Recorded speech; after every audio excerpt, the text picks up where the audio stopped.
ನಮಸ್ಕಾರ. ಮತ್ತೆ ನಿಮಗೆಲ್ಲ ದುಡ್ಡಿನ ಮಾತು ಕಾರ್ಯಕ್ರಮಕ್ಕೆ ಸ್ವಾಗತ. ಇವತ್ತು ನಾನು ಆಕ್ಚುಲ್ ಆಗಿ ದುಬೈಯಲ್ಲಿದ್ದೀನಿ. ದುಬೈಯಿಂದ ರಿಯಾದಿಗೆ ಹೋಗ್ತಾ ಇದ್ದೀನಿ. ನಾಡಿದ್ದು ನಿಮ್ಮನ್ನೆಲ್ಲ ರಿಯಾದಲ್ಲಿ ಭೇಟಿ ಮಾಡ್ತೀನಿ. ಇವತ್ತು ಏನು ಮುಖ್ಯ ಸುದ್ದಿಗಳಿದೆ ಅನ್ನೋದನ್ನ ನೋಡೋಣ. ನಿನ್ನೆ ಏರಿದ್ದು ಇವತ್ತು ಇಳಿಬೇಕು. ನಿನ್ನೆ ಐಟಿನ ಇಟ್ಕೊಂಡು ಮಾರ್ಕೆಟ್ನ ಏರ್ಸಿದ್ರು. ಇವತ್ತು ಹಾಕಿ ಧರ್ಮದೇಟ್ ಕೊಟ್ಟಿದ್ದಾರೆ. ಎಲ್ಲ ಐಟಿ ಸ್ಟಾಕ್ಸ್ 6.5% ಮೇಲೆ ಬಿದ್ದಿತ್ತು ಬೆಳಿಗ್ಗೆ. ಎಂಡಲ್ಲೂ ಅದೇ ತರಾನೇ ಇದೆ ಅನ್ನೋ ರೀತಿ ನನಗೆ ಇನ್ಫಾರ್ಮೇಶನ್ ಬಂದಿದೆ. ಈಗ ಸದ್ಯಕ್ಕೆ ನನ್ನಿಂದ ಮಾರ್ಕೆಟ್ ನ ನೋಡಕ್ ಆಗದೆ ಇರೋದ್ರಿಂದ ನನ್ನಿಂದ ಹೇಳೋದಕ್ಕಾಗ್ತಾ ಇಲ್ಲ. ಹೋಲ್ ಡೇ ಮಾರ್ಕೆಟ್ ಫ್ಲಾಟ್ ಆಗಿತ್ತು. ಮೇಲೂ ಹೋಗಿಲ್ಲ, ಕೆಳಗೂ ಹೋಗಿಲ್ಲ. ಈ ಐಟಿ ಕೆಳಗಡೆ ಬಿದ್ದಿದ್ರಿಂದ ಬ್ಯಾಂಕಿಂಗ್ ಸ್ಟಾಕ್ ನ ಇಟ್ಕೊಂಡು ಮೇಲೆ ಏರಿಸಿದ್ದಾರೆ. ಇದು ಲಿಮಿಟ್ ಅಲ್ಲೇನೆ. ಈ 26,500 ಇದು ಕ್ರಾಸ್ ಮಾಡಿಲ್ಲ. 25,750, 25,700 ಇಲ್ಲೇ ಸುತ್ತಾಡ್ತಾ ಇದೆ ಮಾರ್ಕೆಟ್. ಇದೆ upper end of the game.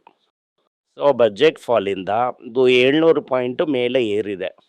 ಅದೇ ಥರ ಗವರ್ಮೆಂಟ್ಗೆ favour stock, LIC favoured stock ನಿನ್ನೆ 13% ಏರಿತ್ತು. ಆ ಸ್ಟಾಕು ಕೆಳಗಡೆ ಬಿತ್ತು ಅಂತಂದ್ರೆ ಮಾರ್ಕೆಟು ತಿರ್ಗಾ ಬೀಳುತ್ತೆ. ಆ ಫೇವರ್ಡ್ ಸ್ಟಾಕು ಮಾರ್ಕೆಟಲ್ಲಿ ಏರೋದಕ್ಕೆ ಒಂದೇ ಕಾರಣ ಏನು ಅಂತಂದ್ರೆ, ಅಮೆರಿಕಾದಲ್ಲಿ ಅವ್ರಿಗೆ ಕೊಟ್ಟಂತ ಸಮನ್ಸ್ನ ಟ್ರಂಪ್ ಜಿ ವಾಪಸ್ ತಗೊಂಡ್ ಬಿಡ್ತಾರೆ ಅನ್ನುವಂತ ಒಂದು ಹೋಪು.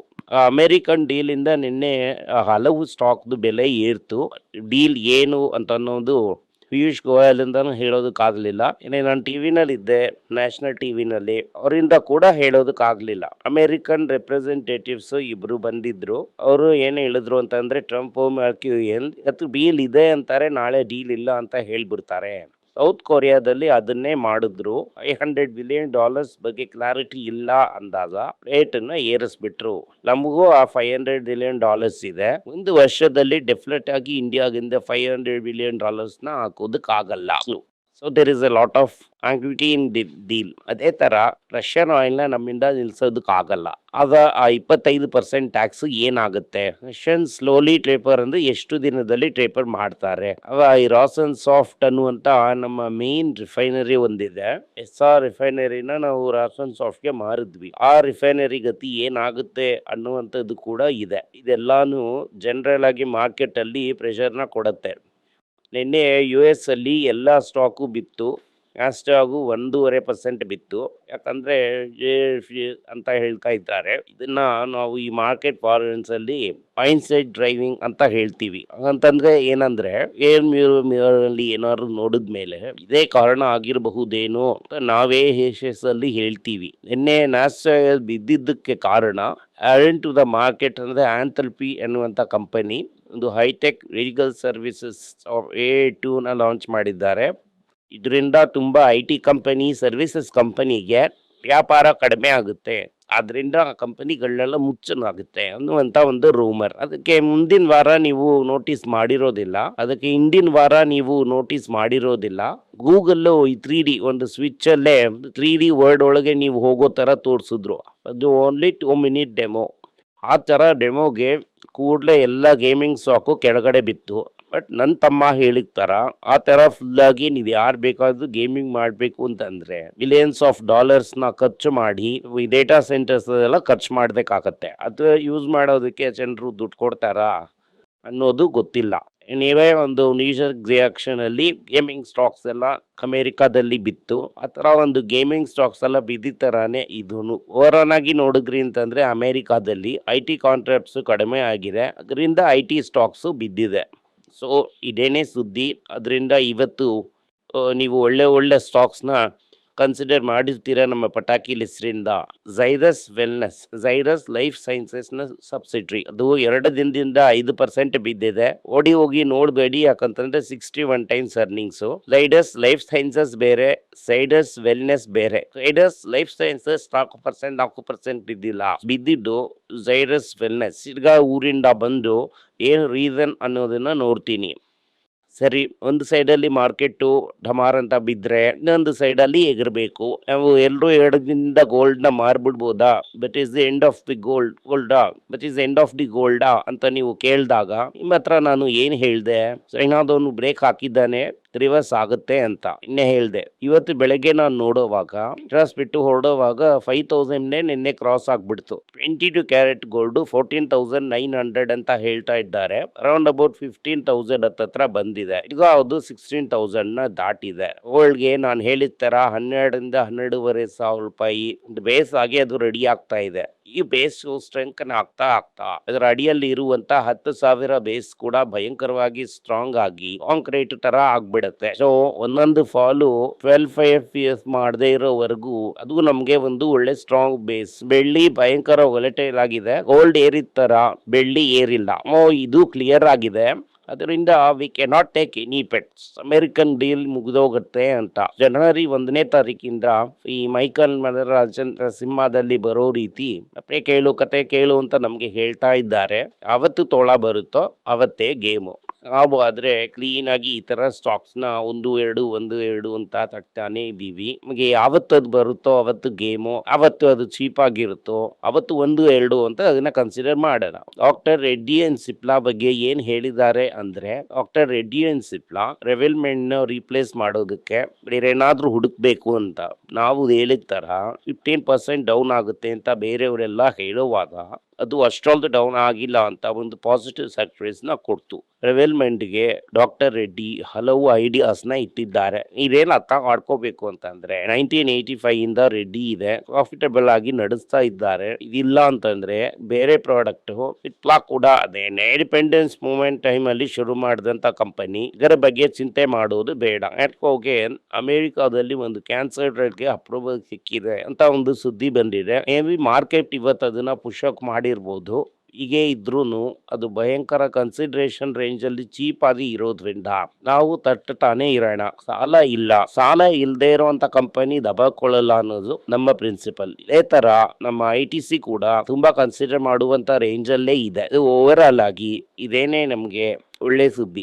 ಶೇಷಾದ್ರಿ ಬಿಟ್ಟು ಹೋಗ್ತಾ ಇದ್ದಾರೆ ಅಂತ ಅನ್ನುವಾಗ 4% ಬಿದ್ದಿದ್ದಂತ south Indian bank 3% south Indian bank ಏರಿದೆ. 10 ದಿನದಿಂದ ಕಲ್ಯಾಣ್ ಜ್ಯುವೆಲರ್ಸ್ ಕೆಳಗಡೆ ಬಿತ್ತು. ಅದನ್ನಾಗಿ ಟಕ್ಕಂತ ಏರ್ಬಿಡ್ತು. ಈ ಅಮೆರಿಕಾದಲ್ಲಿ ಟ್ಯಾರಿಫ್ ಇಲ್ಲ, ಅಮೆರಿಕಾದಲ್ಲಿ ತಿರ್ಗಾ ಗೋಲ್ಡ್ ನ ಎಕ್ಸ್ಪೋರ್ಟ್ ಮಾಡ್ಬೋದು, ಇಂಡಿಯನ್ಸ್ ಅಲ್ಲಿರೋರು ತಗೋತಾರೆ ಅಂತ. ಟೈಟನ್ ಕೂಡ ಏರಿದೆ.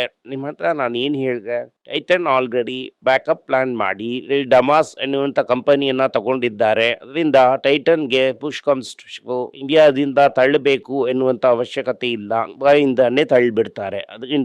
ಇದರಿಂದ ಟೈಟನ್ ಏರ್ತಾ ಇದೆ ಅಂತ ನಂಬೇಡಿ. Titan lab grown jewels, silk saris, ಈ ತರ ಯಾವ್ದೆಲ್ಲ ಅನ್ಆರ್ಗನೈಸ್ ಸೆಕ್ಟರ್ಸ್ ಇದೆಯೋ ಆ ಅನ್ಆರ್ಗನೈಸ್ ಸೆಕ್ಟರ್ ಅಲ್ಲಿ ಎಂಟ್ರುಗಲ್ಸ್ ನ ತಳ್ತಾ ಇದ್ದಾನೆ.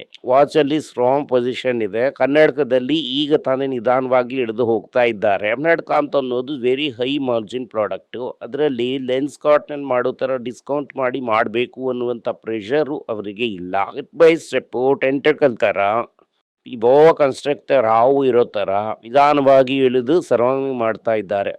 ಸೊ ಟೈಟನ್ ಕೇಳಿದ್ರೆ ನಮಗೆ ಅದ್ರ ಬಗ್ಗೆ ಚಿಂತೆ ಇಲ್ಲ. Gems and jewelleries exports better ಆಗಿರುತ್ತೆ ಅಂತ ಹೇಳ್ತಾ ಇದ್ದಾರೆ. ಕಸ್ಟಮ್ಸ್ ಅಲ್ಲಿ ಬೇಸ್ ರೇಟ್ ಅಂತ ಒಂದಿರುತ್ತೆ. ಆ ಬೇಸ್ ರೇಟ್ ಅಲ್ಲೇ ಡ್ಯೂಟಿನ ಹಾಕ್ತಾರೆ. ಆ ಬೇಸ್ ರೇಟ್ನ ಸ್ವಲ್ಪ ಕಡಿಮೆ ಮಾಡಿದ್ದಾರೆ ಅನ್ನೋದು ಬರ್ತಾ ಇದೆ. ಅದರಿಂದ ಡ್ಯೂಟಿ ಸ್ವಲ್ಪ ಕಡಿಮೆ ಆಗುತ್ತೆ ಅಂತ ಹೇಳ್ತಾ ಇದ್ದಾರೆ. ಅದರಿಂದ ಮೇ ಬಿ ಗೋಲ್ಡ್ ಕಡಿಮೆ ಆಗ್ಬೋದು ಅಂತ ಹೇಳ್ತಾ ಇದ್ದಾರೆ. ಕಡಿಮೆ ಆಗಿದ್ದನ್ನೆಲ್ಲ ಫ್ಯಾಕ್ಟರ್ ಮಾಡಿನೇ ಇವತ್ತು 14,900 ಅಲ್ಲಿ ಮಾಡ್ತಾ ಇದ್ದಾರೆ. ಅಗಸ್ತಾ ವೆಸ್ಟ್ಲ್ಯಾಂಡ್ ಹಲವು ಕೇಸ್ಗಳಲ್ಲಿ ಸಿಕ್ಕಾಕೊಂಡಿತ್ತು. ಆ ಕೇಸ್ಗಳೆಲ್ಲ ತಳ್ಳಿ ಹೋಗಿ ಈಗ A2 ಜೊತೆ ಸೈನ್ ಮಾಡಿದ್ರಿಂದ, A2 ಅಂದ್ರೆ ಈಗ ಒಂದು ಮ್ಯಾಜಿಕ್ ಬ್ಲಾಂಕೆಟ್ ಸಿಕ್ಕಿರೋದ್ರಿಂದ ಇಂಡಿಯಾದಲ್ಲಿ A2 ಜೊತೆ ಸೇರಿ ಹೆಲಿಕಾಪ್ಟರ್ ಮಾಡ್ಬೋದು ಅಂತ ಸ್ಯಾಂಕ್ಷನ್ ನ ಕೊಟ್ಟಿದ್ದಾರೆ. ಅವ್ರಿಗೂ ವಾಷಿಂಗ್ ಮಿಷಿನ್ ಅಲ್ಲಿ ಹಾಕಿ ಬಟ್ಟೆಗಳನ್ನೆಲ್ಲ ಒಗೆದು ಹೊರಗಡೆ ಬಂದ್ಬಿಡ್ತು. ಆ ಕೇಸ್ ಎಲ್ಲ ಏನಾಯ್ತು ಅಂತ ಅನ್ನೋದೇ ನಮ್ಗೆ ಗೊತ್ತಿಲ್ಲ. ಸೊ ಅಗಸ್ತಾ ವೆಸ್ಟ್ಲ್ಯಾಂಡು ಈಗ A2 ಜೊತೆ ಸೇರಿ ಇಂಡಿಯಾದಲ್ಲಿ ಹೆಲಿಕಾಪ್ಟರ್ ಮಾಡ್ತಾರೆ ಅನ್ನುವಂಥ ನ್ಯೂಸ್ ಕೂಡ ನಮಗೆ ಬಂದಿದೆ. ಇದು ಇವತ್ತು ಮಾರ್ಕೆಟ್ ಅಲ್ಲಿ ಬ್ರಾಡ್ ನ್ಯೂಸು. ಹಲವು ಸ್ಟಾಕು ಚೀಪ್ ಆಗಿ ಸಿಕ್ಕಿರುತ್ತೆ. ಚೀಪ್ ಆಗಿರುವಂತ ಸ್ಟಾಕ್ ನ ನೀವು ಬಾಚಿ ಹಾಕೋಬಹುದು. ಹಲವು ಜನರು ಏನ್ ಹೇಳ್ತಾರೆ ಅಂತಂದ್ರೆ, ಕೆಲವರು ಏನ್ ಹೇಳ್ತಾರೆ ಅಂತಂದ್ರೆ ಆಟೋ ಇದು ಹೊಸ ಹೈಯಲ್ಲಿ ಹೋಗಿದೆ, GST ಕಟ್ಟಲ್ಲಿ ಅಂತ. Slow volume indicator motor cycle ಅಲ್ಲಿ ಎನ್ಫೀಲ್ಡ್ ಡಬಲ್ ಡಿಜಿಟಲ್ಲೇ ಇದೆ. ಇದ್ರೂ 14% ಅಂತ ಅನ್ನೋದು ಬೇರೆ ಇದ್ರ ಜೊತೆ ನೋಡುವಾಗ ಕಡಿಮೆ ಆಗಿದೆ. ಅದರಿಂದ ಇದು ಹೋಗ್ತಾನೆ ಗೊತ್ತಾಗುತ್ತೆ ಎಷ್ಟು ಬೇಸಲ್ಲಿ ಎಷ್ಟು ಮಾರುತ್ತೆ ಅಂತ. ಬಟ್ ಇದು ಈ ಬಡ್ಜೆಟ್ ಆಗಿದ್ರೂ ಸರಿ, ಈ ಅಮೆರಿಕನ್ ಡೀಲ್ ಆದ್ರೂ ಸರಿ, ಇದು ಫಂಡಮೆಂಟಲ್ ಆಗಿ ಒಂದು ಪ್ರಾಬ್ಲಮ್ನ ಸಾಲ್ವ್ ಮಾಡೋದಿಲ್ಲ. ಫಂಡಮೆಂಟಲ್ ಆಗಿ ಇಂಡಿಯಾದ middle class and lower middle class ಕೈಯಲ್ಲಿ ದುಡ್ಡಿಲ್ಲ ಅಂಡ್ ಕಂಪನಿನಲ್ಲಿ ಅರ್ನಿಂಗ್ಸ್ ಇಲ್ಲ. ಈ ಸಲ ಒನ್ ಟೈಮ್ ಅರ್ನಿಂಗ್ ಅಂತ ಹೇಳಿ ಎಲ್ಲಾ ಕಂಪನಿಯಲ್ಲೂ ಲೇಬರ್ ಕೋಡ್ನ ಹಾಕಿ ಫಾಸ್ಟ್ ಪ್ರಾಫಿಟ್ ಇಳಿದಿದೆ. ಪ್ರಾಫಿಟ್ಸ್ ಗ್ರೋ ಆಗಿಲ್ಲ ಅಂತಂದ್ರೆ ಅರ್ನಿಂಗ್ಸ್ ಗ್ರೋ ಆಗಲ್ಲ. ಆಲ್ರೆಡಿ ನಮ್ಮ ಊರಲ್ಲಿ ಅರ್ನಿಂಗ್ ಮಲ್ಟಿಪಲ್ಸ್ ಎಲ್ಲಾನು 30-40ಕ್ಕಿಂತ ಮೇಲೇನೆ ಇದೆ, ಎಕ್ಸೆಪ್ಟ್ ಸೆಲೆಕ್ಟ್ ಈ ಪಟಾಕಿ ಲಿಸ್ಟ್ ಅನ್ನ ಬಿಟ್ರೆ. ಬಟ್ ಗ್ರೋತ್ ಇಲ್ಲ ಅಂತಂದ್ರೆ ರೆಡ್ಡಿ ತರ ITC ತರ ಕೆಳಗಡೆ ಇಳಿಯುತ್ತೆ.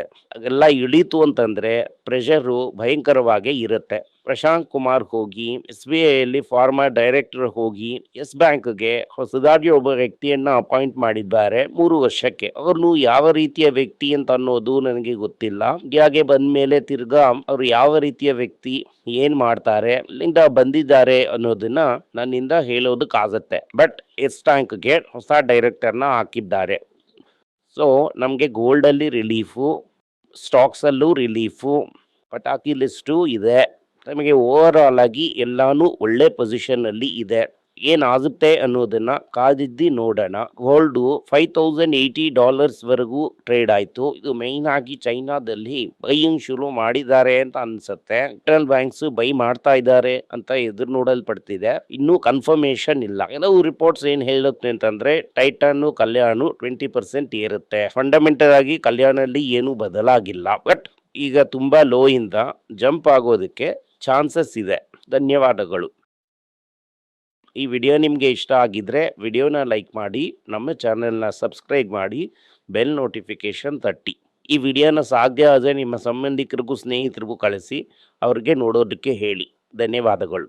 ನಿಮಗೆ ಏನಾದರೂ ಸಂದೇಹ ಇದ್ದು ನನ್ನನ್ನು ಕಾಂಟ್ಯಾಕ್ಟ್ ಮಾಡಬೇಕು ಅಂತ ಅನ್ಕೊಂಡ್ರಿ ಅಂದರೆ ಸ್ಕ್ರೀನ್ ಮೇಲೆ ಬರ್ತಾ ಇರುವಂಥ ಮೇಲ್ ID ಗೆ ಮೆಸೇಜ್ ಮಾಡಿ. ನಮ್ಮ ಟೀಮ್ ನಿಮ್ಮನ್ನು ಕಾಂಟ್ಯಾಕ್ಟ್ ಮಾಡ್ತಾರೆ.